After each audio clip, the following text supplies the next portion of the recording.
저는 그냥 만드는 사람이고, 쓰는 사람이 더 위대한 거거든요. 예.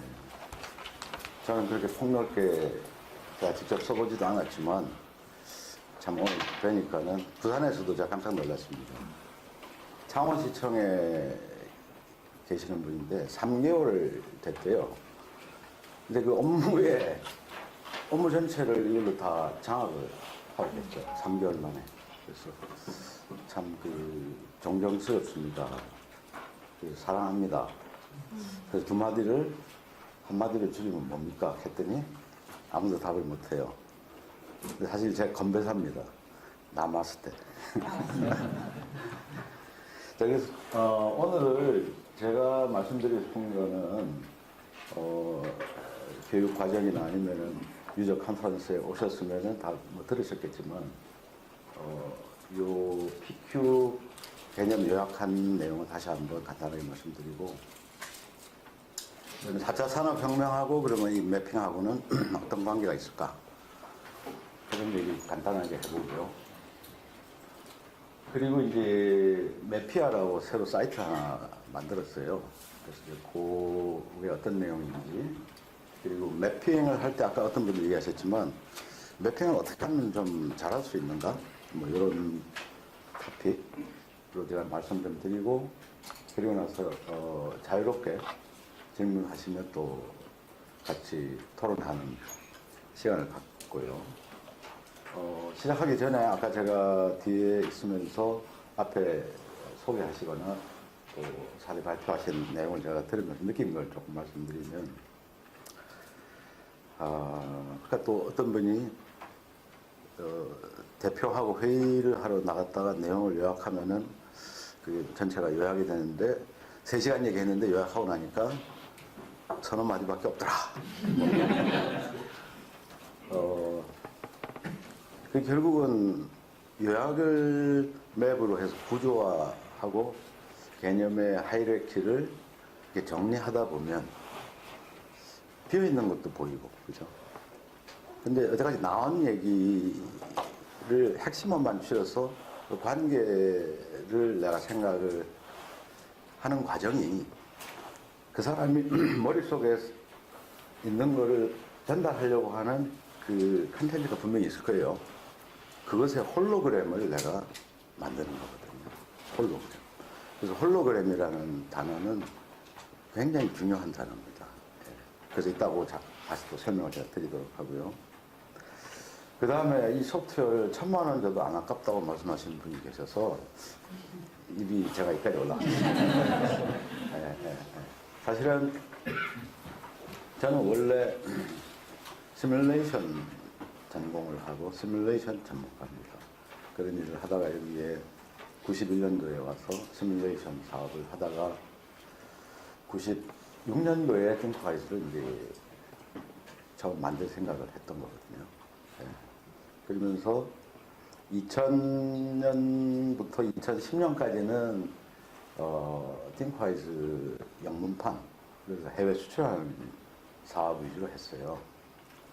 어차피 한국에 이 소프트웨어 시장이 없다라고 생각을 했어요. 그리고 또 제가 학교 다니고 사회생활 했던 산호사에서 이것을 해외에서 판매한다 이렇게 했었는데, 사실은 그 굉장히 잘한 선택이었어요. 그래서 2006, 7, 8년도 한 3년은 매년 그 소비자가로 100만 불 정도씩 전자상거래로 그 판매를 한 80개국에 이렇게 했었고요. 근데 리만 브라더스 터지면서 저희들이 해외에서 많이, 저희뿐만 아니라 이런 유사한 그 제품들이 굉장히 크게 타격을 받고 해외가 많이 위축이 되면서 국내에 결국은 기반을 확실하게 만들지 않으면 이거는 해외에 다시 도전하기 전에 꼭 국내에 먼저 이거를 다져야 되겠다 해서 2010년부터 이제 이거를 해왔는데, 국내에는 이제 한 8년 정도 본격적으로 판매하고 이렇게 했다고 보시면 근데 제가 왜 이게 좋은 전략이었다고 생각하냐면 그때 한국에서 팔겠다고 덤볐으면 아마 손가락 빨았을 겁니다. 근데 그나마 이제 해외에서 그런 반응이 있었기 때문에 이렇게 됐고, 지금은 이제 우리나라 시장도 굉장히 수준이 올라갔어요. 자의 반, 타의 반. IMF가 아니라 리만 브라더스 터지고 난 이후로 지금까지 사실은 경기가 회복이 저는 안 됐다고 보거든요. 근데 더 큰 문제는 우리나라 산업의 경쟁력 자체가 그때 이후로 향상된 게 거의 없다고 저는 보는 겁니다. 그래서 지금 더 큰 문제, 더 큰 위기 상황에 들어가 있다고 보는데, 제가 왜 이렇게 장황하게 말씀드리냐면, 일본의 인구가 1억 정도 되죠. 우리 5천만 명입니다. 그런데 일본은 한국보다 거의 대부분 사람들이 소프트웨어 돈 주고 사요. 한국은 돈 주고 안 삽니다. 저희도 최소한 시작했을 시점만 하면 돈 주고 안 사요. 근데 아까 1,000만 원 얘기했잖아. 그죠? 돈 주고 사는 비율이 일본에 비해서 20분의 1, 30분의 1 정도밖에 안 될 거예요. 그러면 5천만 명을 20분의 1로 하면 얼마 나오죠? 우리 소령님? 5천만 명 20분의 1로 하면은 250만 명이죠. 250만 명 중에 나이 어린 아이들, 많으신 분 노인들 빼고 그 안에 또 성향 자체가 이러한 성향에 맞는 분들이 또 있고 성향이 안 맞는 분들이 있어요. 그러면 100명 중에 후하게 쳐서 한 30%가 영업 대상이라고 치면 250만 명에 30%면 75만 명입니다. 75만 명을 놓고 세계적인 무슨 아이디어를 상품화한들 거기서 자생적으로 이것이 성장할 수 있는 생태계는 없습니다. 75만 명이면 제가 살던 산호세 인구가 70만 명이었거든요. 서울만 해도 1,000만 명이 넘지 않습니까? 그러니까 그런 열악한 그 소프트웨어 생태계가 지금까지 이어지고 있습니다. 한국은. 그러니까 한국에서 빌 게이츠나 스티브 잡스 같은 사람 나오는 거 기대하기 어렵다라는 게 현실인데 불구하고 오늘 거의 한 18년 만에 1,000만 원도 안 아깝다는 생각이 들어서 기분이 좋았다가 또 아까 우리 이선영 소령께서 요게 뭔데? 참 들으면서 굉장히 즐거웠고요. 그래서 금방 효과 보시는 분들은 굉장히 빨리 그 어떤 투자하는 것을 해소하시는 걸 제가 많이 봤습니다. 그 다음에 이제 우리 소장님께서 그 엑셀 아주 화려하다는 표현을 썼는데, 정말 맵에 엑셀이라는 객체를 붙이는 기능을 넣은 것이 99년도입니다. 그러고 나서 제가 요 한 1, 2년, 2, 3년 상간에 우리 소장님을 얼마나 깜짝 놀란 게, 처음에 그 엑셀 객체를 넣었던 그 의도를 그대로 활용하고 더 발전시키는 형태로 쓰고 계셔서 정말 제가 존경하는 그 사용자 중에 한 분이시고요. 참고로 엑셀은 객체를 가지고 와서 객체로 붙여놓을 수가 있는데, 아래 한글 공공기관은 다 아래 한글 쓰지 않습니까? 학교, 그래서 공무원들. 아래 한글 속에 있는 기능 중에 정말 훌륭한 기능이 하나 있어요. 그게 표입니다. 표는 그냥 가로 세로 줄치면 표다라고 생각하시면 안 돼요. 표는 표 속에 표가 들어가고 칸을 병합하고 또 쪼개고, 그게 파고 들어가면요, 그 표를 그렇게 구현하기가 쉽지가 않아요. 굉장히 어려운 그 알고리즘들인데, 아래 한글은 표는 정말 잘 칭찬해주고 싶습니다. 한컴이 지금 하고 있는 모습은 굉장히 실망스럽지만 아래 한글 속의 표는 굉장히 훌륭해요. 근데 공무원들이, 이 선생님들이 표를 맵에 넣으면, 아래 한글에 표를 넣으려면 이미지를 붙여놔야 되잖아요. 엑셀 기하인데. 그래서 그거를 해결을 요번에 했어요. 한컴하고 협력을 해서 해결을 해서 이제 아래 한글 안에 표를 선택해서 객체로 붙여넣어요. 붙여넣으면 그것을 더블 클릭하면 맵 속에 아래 한글에 표가 더블 클릭이 되면 다시 조그만 아래 한글이 열리면서 표를 편집할 수 있어요. 그렇게 해서 표를 이렇게 맵 안에 넣은 다음에 다시 이제 아래 한글로 전환하기 하면 아래 한글 문서가 만들어지죠. 맵에서. 그리고 그 안에 표가 한글 속에 들어가겠죠.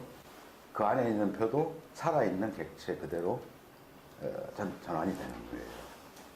그래서 MS 오피스의 엑셀하고 같은 수준으로 동작하게끔 이제 만들었기 때문에 제가 생각할 때는 공공기관 그리고 이제 학교 선생님들이 이거를 좀 복잡하게 쓰시는 분들은 훨씬 더 유용하게 쓰실 수 있게 됐다. 그 제 말씀을 드리고요.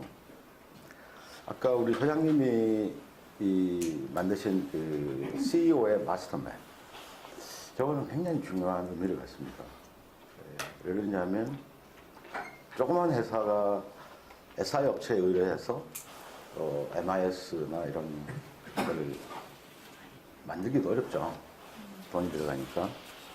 근데 더 어려운 문제는 어떤 거냐면 회사는 생물이거든요. 회사는 변해 나가잖아요. 그러면 업무도 변하고 모든 환경이 변하고 관리해야 될 내용들도 다 바뀌잖아요. 그럼 SI 업체에다 돈을 줘서 만들었는데 6개월, 1년만 지나도 안 맞아. 환경이 바뀌었으니까. 그럼 SI 업체를 또 불러야죠. 그래서 이제 전문 용어로 고도화한다. 이제 제가 얘기하는데 소규모 업체는 그럴 여유가 없습니다. 그런데 이제 이 맵을 가지고 DB에서 가져와서 또는 엑셀이나 이런 데 있는 데이터를 객체로 집어넣고 아니면 연결하고 이렇게 붙여서 파고 들어갈 수 있는 형태로 구조화하면 그 회사가 바뀌면 그냥 맵만 바꾸면 되는 거예요. 그런 그 고도화에 대한 별도의 리스크나 비용이 발생하지 않는다는 차원에서는 저희들은 이게 이제 세미 MIS나 세마이 ERP 같은 개념으로도 이 툴을 활용할 수 있다. 그렇게 제가 말씀을 드리고요. 이제 마지막으로 우리 이선영 대리란다. 소령, 이게 언제 얘기냐면 2010년도였을 거예요. 전화가 왔어요. 그래서 그때 이제 저희가 협업이라는 기능을 막 만들었을 때입니다. 만들어서 이제 삼성전자가 도입을 검토하기 시작하고 KMS를 다 도입을 했어요. 근데 어느 날 전화가 왔어요. 그리고서는 해군 대령이죠. 여기 오겠다는 거예요. 그래서 해군 대령이 내가 뭘 잘못한 게 있나? 그래서 왔어요. 왔는데 이렇게 부하들하고 세 분이 오셨어요. 그래가지고 그분이 이제 영국에 유학을 박사를 받으러 가기 전에 띵크와이즈를 쓰시던 분인데 유학을 가서 띵크와이즈 가지고 공부를 하고 학위를 받고 와서 서해 유성룡 함에 이제 함장으로 내정이 되신 거예요. 그랬는데 그 이지스함 안에는 300명 정도 승조원이 있고 이들이 서로 지시하고 보고하는 그 절차가 굉장히 타이트하게 유지가 돼야 소통이 돼야 이 1조 정도 나가죠. 그 배가 값이 1조 정도입니다. 그래서 이제 이분께서는 그 함 내의 승조원 간의 소통, 말로 하는 소통 말고 이 소통을 원래 이지스함이 전 세계에 한 120척 정도 있죠. 근데 거의 대부분이 아마 대부분이 아니라 전부가 마이크로소프트의 쉐어포인트라는 도구를 가지고 게시판 형태로 이렇게 글을 올려서 서로 소통하는데, 이 소통의 수준 가지고는 내가 원하는 그 수준이 아니다. 그러니까 더 긴밀한 소통을 하려면 이거 안 되고, 그래서 이제 띵크와이즈에서 생각이 났다는 거죠. 그래서 띵크와이즈를 가지고 협업을 할 수 있느냐. 그래서 우리가 만들어 놨다. 깜짝 놀라신 거예요. 그래서 이제 거기 이제 우리가 지원을 해드리게 되고, 그것이 연결이 돼가지고 지금 이제 3년 전에 육군본부 정보화 기획서에서 이걸 검토해서 2개월 만에 회의록이 없어져 버렸어요. 육군본부에.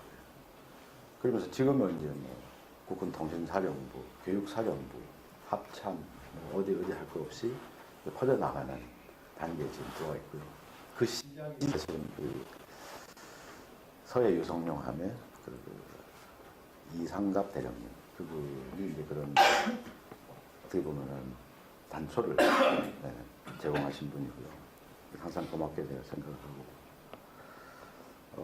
생각 정리 얘기를 했었는데, 띵크와이즈는 생각 정리하는 도구다. 맞습니다. 그런데 그게 우리는 매핑을 하는 거는 어떤 시공간상에 내가 생각해 나가는 궤적이 있다면 그거를 단면을 자른 것 같은 거라고 생각하시면 될 것 같아요. 그러니까 어느 순간에 미분을 하듯이 그 단면을 잘랐다. 그래서 잘린 단면 속에 어떤 것들이 있는지를 다 맵으로 이렇게 그릴 수 있잖아요. 근데 그 주제에 대한 생각이 이 시간의 축을 놓고 계속 변해나갈 수 있지 않습니까? 그러니까 결국은 생각 정리하는 도구에서 끝나는 게 아니고, 제가 말씀드리고 싶은 거는 내 생각이 현재 단면을 잘랐을 때 이렇게 캡처가 됐는데, 이 시간이 지나면서 내가 이것을 관리한다. 즉, 내용을 덧붙이면서 계속 무한정으로 이렇게 개념을 파는 게 아니라 어느 시점에 계속 이것을 잘라내고 재구성, 재구조화를 해요. 다들 그렇게 하고 계실 거라고 생각하는데, 그 재구조화는 예를 들면 하기 싫은 일이에요. 왜? 내가 만약에 PM이면 제가 전체 일의 얼개를 WBS를 맵으로 만들어서 모아놓고 회의해서 시작을 해요. 너는 요거 맡아, 너는 요거 맡아. 이렇게 해서 너 작성해. 그럼 야들이 막 이제 1, 2주 지나면 맵이 막 커지죠. 커지면 점점 처음에 내가 의도한 그 프레임에서 벗어나기 시작해요, 내용들이. 그러면 반드시 재구조화를 해야 되는데, 그걸 할 사람은 PM밖에 없는 거예요, 사실은. 그러니까 그 맵을 만든 사람이 그 맵이 확대돼 나갈 때 계속 이거를 내가 매니지 할 수 있는 사이즈로 재구성, 재구조화. 그것을 하는 과정에서 그 내용, 아까 홀로그램이라는 말씀드렸는데, 그 홀로그램을 더 점들이 많아지는 거예요. 실체를 내가 더 알게 되고 이해하게 되고, 그 다음에는 장악을 하게 되는 거죠. 그러니까 이 재구조화하는 과정에서 내가 이 네 개의 컨셉을 묶어서 하나의 분류로 만들던 하나의 대표적인 인트로로 만들고 나머지는 노트에 넣던, 이렇게 해서 계속 이 적분하듯이, 미분이 아니라 적분하듯이 이 궤적을 따라서 생각이 바뀌어 나간다는 거죠. 그 바뀌어 나가는 과정을 즐길 사람 아무도 없어요. 근데 그렇게 하다가 보면 이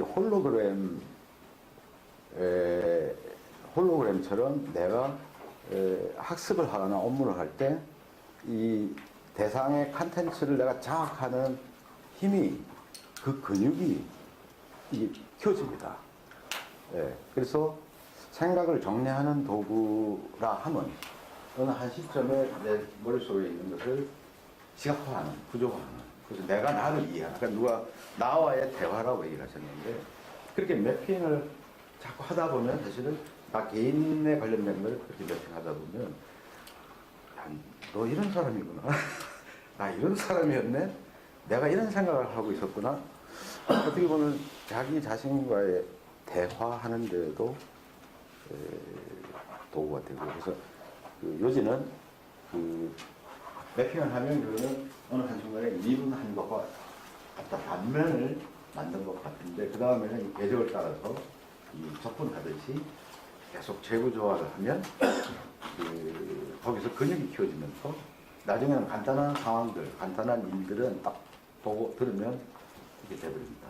그러면 이제 띵크하지, 간단한 일에 대해서는 띵크하지 안 쓰시게 될 거라고 저는 생각합니다. 그래서 그 생각을 정리하는 도구이면서 이것을 재구조화하는 노력을 하면서 관찰을 하시면 거기서 내가 생각하는 힘이 특히 전체를 보는 조감적인 작업을 하는 그런 근육이 나타나는구나. 그걸 어느 순간에 느끼시게 될 겁니다.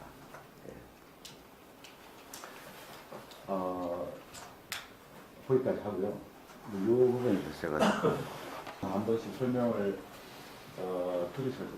들으셨을 것 같은데, 그래도 저는 이 내용이 굉장히 중요한 내용이라고 생각합니다. 그래서 다시 한번. 아까 다람쥐 쳇바퀴 얘기하다가 또 주인이 됐던 그런 얘기 했던 것 같습니다. 그게 여기 같은 맥락의 얘기들이 여기 써 있습니다. 저는 30몇 년을 시뮬레이션 관련된 소프트웨어, 그리고 이 띵크와이즈 이것을 개발하고 또 수출하고 교육하고 이렇게 하면서 엔지니어죠. 골수 엔지니어입니다. 근데 이제 저 나름대로 발견한 아주 재미있는 사실이 요 세 가지 단어가 형제지간이더라. 그래서 자기주도성이라는 것은 생각과 시간에 대한 주인의식이 자기주도성입니다. 내가 하루에 어떤 교육을 받았던 간에 초등학교만 나와도 하루에 5만 가지 생각을 할 수 있거든요. 그거는 박사도 마찬가지고. 그리고 86,400초 중에 자는 시간 빼면 5만 초. 그러니까 1초에 하나씩 생각할 수 있는 능력을 누구든지 갖고 있는데, 그 능력에 대한 주인의식을 얼마나 가지고 있느냐, 가지고 사느냐가 자기 주도성이 얼마나 있느냐가 된다. 그 다음에 프로젝트라는 단어는 목표와 일정이 있는 세상의 모든 일이 프로젝트죠. 그러니까 이 프로젝트라는 단어랑 같이 가는 개념은 역량. 목표와 일정을 내가 어떻게 매니지할 것이냐. 그런 역량에 대한 얘기가 이제 같이 가게 됩니다. 그 다음에 이제 혁신이라는 단어는, 이거는 뭐 어느 시대에서나 이 혁신이라는 단어는 많은 사람들이 신기루처럼 쫓아갔던 단어죠. 근데 혁신은 어쨌든 새로운 발상을 실행해서 새로운 큰 가치를 만드는 것. 그것이 혁신이라는 단어입니다. 그러니까 implementing new ideas. old idea가 아니고 new ideas. 거기에 창의력이 필요한 거죠. new ideas to create value입니다. 그러니까 가치를 만들기 위해서 새로운 아이디어를 실행에 옮기는 것이 혁신이다.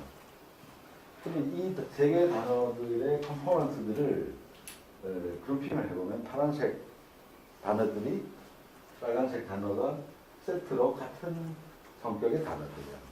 그러니까 왼쪽은 이 생각, 발상에 관련된 단어고, 오른쪽은 시간 또는 실행, 계획에 대한 단어죠. 그런데 지금까지 우리는 이 영역은 뭐 그림을 그리거나 뭐 동굴에 벽화를 그리거나 아니면 붓으로 쓰거나 타자 치거나 아니면 워드 프로세서 쓰거나 이렇게 하면서 이제 진화해 왔죠. 생각을 이렇게 구체화하는, 표현하는 방법. 그리고 나서는 이제 시각적인 형태로 하기 시작한 게 마인드맵. 그리고 이제 마인드맵은 사실은 시각적 사고라는 도메인의 한 개의 그 작은 영역에 불과합니다. 그러니까 시각적 사고의 관점에서 봤을 때 마인드맵은 그 중에 한 개의 방법론에 불과하다. 하지만 이제 마인드맵이 이제 소프트웨어화되고 그것이 오피스랑 연결되고 그리고 그 오피스랑 연결돼서 전환하는 것은 전 세계에서 한국 회사가 2000년대 세계 최초로 그걸 성공하고 했어요. 어느 회사라고 이런 말씀 안 드리죠.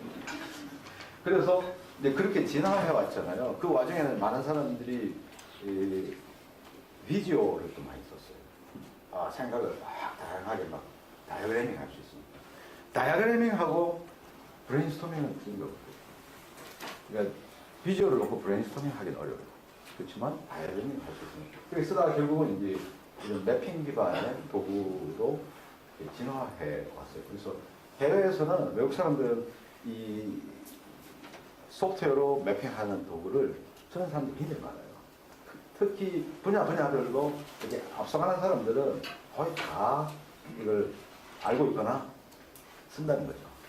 근데 이 영역은 진화를 어떻게 해왔느냐면, 뭐 처음에는 내가 어떤 탐험을 하러 가서 그것을 날마다 오늘 어디 갔는데 뭐 봤고 뭘 관찰했고, 저널이라고 그러죠.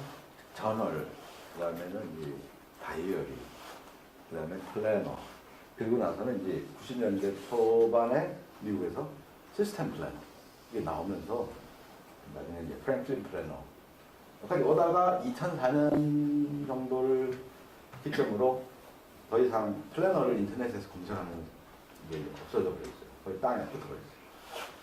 왜냐하면 이제 이 들고 다니는 여기에 그게 다 들어가니까 플래너가 다 있는데 내가 저걸 왜 들고 다녀? 이렇게 되는 거죠. 근데 플래너가 가지고 있는 그 태생적인 특성이, 플래너는 기록하는 거예요. 메모하거나. 그러니까 저널처럼 내가 관찰한 거, 있었던 거, 본 거, 그런 것들을 기록하거나, 아이디어를 기록하거나, 아니면 약속을 메모하거나. 그러다 보니까 이게 구조적인 시각적인 그 내 다이어리, 내 플래너 속에 있는 한 개가 아니라 10개, 20개 되는 실제로 프로젝트에 대해서 프로젝트별로 생각할 수 있는 방법이 없는 거죠. 다 짬뽕을 해서 막 다 쓰지 않습니까? 주간 단위로 쓰는데 그거를 몇 개월치를 다 뒤져가지고 어떤 한 개 프로젝트에 관련된 거를 한꺼번에 볼 수 있는 구조가 아니라는 겁니다. 그러니까 결국은 그런 연역적이고 조감적인 그런 관점에서 일별로, 프로젝트별로 생각해야 되는 영역은 매핑이 굉장히 진화된 형태고, 그 다음에 실행이라고 하는 관점에서는 플래너를 버릴 수가 없는 거예요. 영원히 내가 사는 한 약속 있죠. 뭐 메모해, 아이디어 메모해야죠. 결국 이 두 가지가 결합이 되어야만 되겠다. 그래서 이제 만든 것이 이제 지금 여러분들이 쓰고 계시는 PQ라는 제품을 이제 만들게 된 배경이 이제 그렇다는 거고요.